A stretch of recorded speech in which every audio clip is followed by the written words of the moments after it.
ये क्या बात हुई सुनील? कभी तो मुझसे भी कुछ पूछ लिया करो। आज शाम मुझे बहुत काम है। मुझसे पूछे बिना तुमने हाँ क्यों बोला? ओहो, तो अब पूरे दिन घर में खाली ऐश करने पर भी मैं तुमसे पूछूं कि बिजी तो नहीं हो?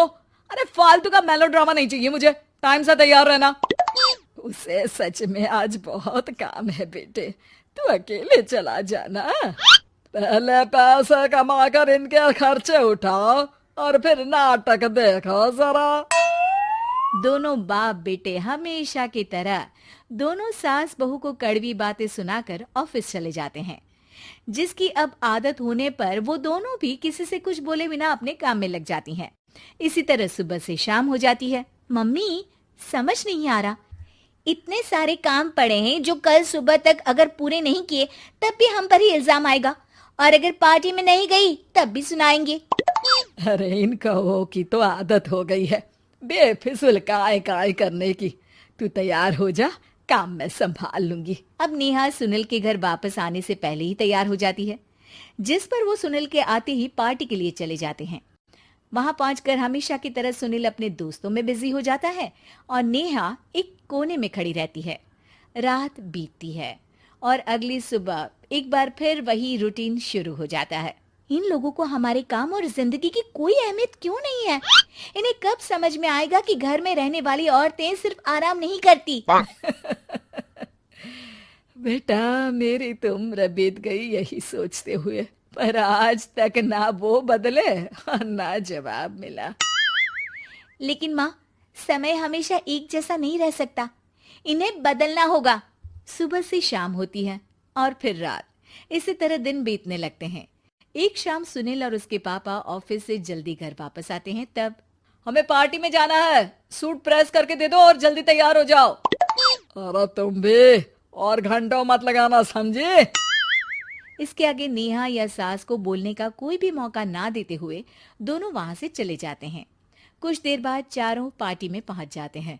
यहाँ सब समझदार और पढ़े लिखे लोग हैं, कोई बेवकूफी करके मेरी नाक मत कटवाना। और तुम तो खासकर अपनी जुबान काबू में रखना, बहुत चलने लगी है आजकल। आप लोगों की शायद हमेशा हर जगह हमें इंसल्ट करने की आदत बन गई है। अच्छा, जब शॉपिंग पर मेरे ही पैसे उड़ाती हो तब ये बगावत याद नहीं आती होगी। काम न काज की दुश्मन अनाज की। ऐसा बोलकर सुनील अपने दोस्तों के साथ चला जाता है और ससुर भी ऑफिस के लोगों के साथ गपशप में लग जाते हैं। लेकिन सुनील की बात से परेशान नेहा और उसकी सास वहीं एक कोने में खड़ी रहती हैं। शांत हो जा, कर ही क्या सकते हैं। चल कोल्ड ड्रिंक पीते हैं, गुस्सा उतर जाएगा। जैसे ही नेहा और सास कोल्ड ड्रिंक लेने पहुंचती हैं, तो उन्हीं के बराबर में अल्कोहल का काउंटर देखकर नेहा का चेहरा चमक उठता है। वो मुस्कुराकर सास के कान में कुछ कहती है और दोनों पीना शुरू करती हैं। कुछ देर बाद दोनों चिल्लाते हुए अपने अपने पतियों को ढूंढने लगती है। कहाँ है सुनील? देख, तेरी असलियत आ रही है। कहाँ है सुनील के पापा? देखो, तुम्हारी शामत आ रही है। ये नजारा देखकर पार्टी वहीं थम जाती है। सब लोग उन्हें ही देखने लगते हैं। ये है मेरे पति। अरे काहे के पति? इनसे शादी करके तो मेरी किस्मत है फूटी।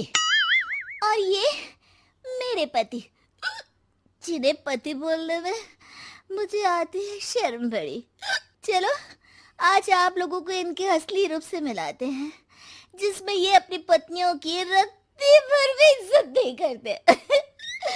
हर समय उन्हें खरी खोटी सुनाते रहते हैं।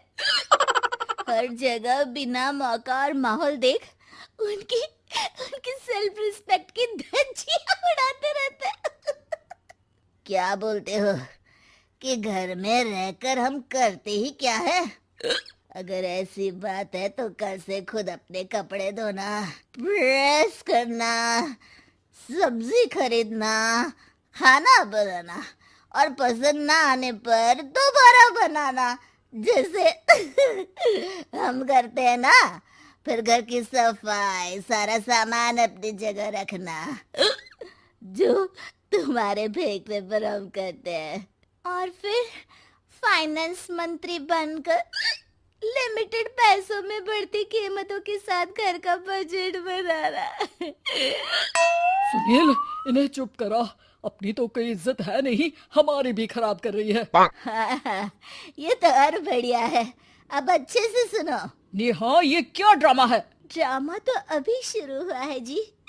सास और नेहा अपने मन की सारी भड़ास निकालने लगती है, जिसे चुपचाप खड़े रहकर सुनने के अलावा ससुर और सुनील के पास कोई चारा नहीं होता। बहुत देर तक यही सब चलने के बाद आखिर में दोनों सास बहू बेहोश हो जाती हैं। अगली सुबह सिर दर्द के साथ दोनों की नींद अपने अपने कमरे में खुलती है, जिस पर उनके पति उन्हें हॉल में लेकर आते हैं। मेरा सिर इतना दर्द क्यों कर रहा है? मेरा भी। इतनी देर में ससुर 2 ग्लास नींबू पानी लेकर रसोई से बाहर आते हैं। ये लो नींबू पानी, इससे सिर दर्द ठीक हो जाएगा। हम दोनों आपसे कुछ कहना चाहते हैं। सास बहू हैरानी से एक दूसरे को देखने लगती हैं। तभी दोनों बाप बेटे उनसे माफी मांगते हुए कहते हैं, हमें कभी एहसास नहीं हुआ कि अपने ईगो में हम दोनों आप लोगों के साथ कितना बुरा कर रहे हैं। आज से हम भी घर के काम में हाथ बटाएंगे। और नेहा, मैंने तुम्हें जॉब करने से रोका, उसके लिए भी सॉरी। तुम्हें जो करना है करो। ये सब सुनने के बाद सास बहू मुस्कुराते हुए एक दूसरे की तरफ देखती हैं। अल्कोहल वाले काउंटर पर बैठकर कोल्ड ड्रिंक पीकर थोड़ा ड्रामा करते हुए आज इन्हें सबक सिखा ही देते हैं।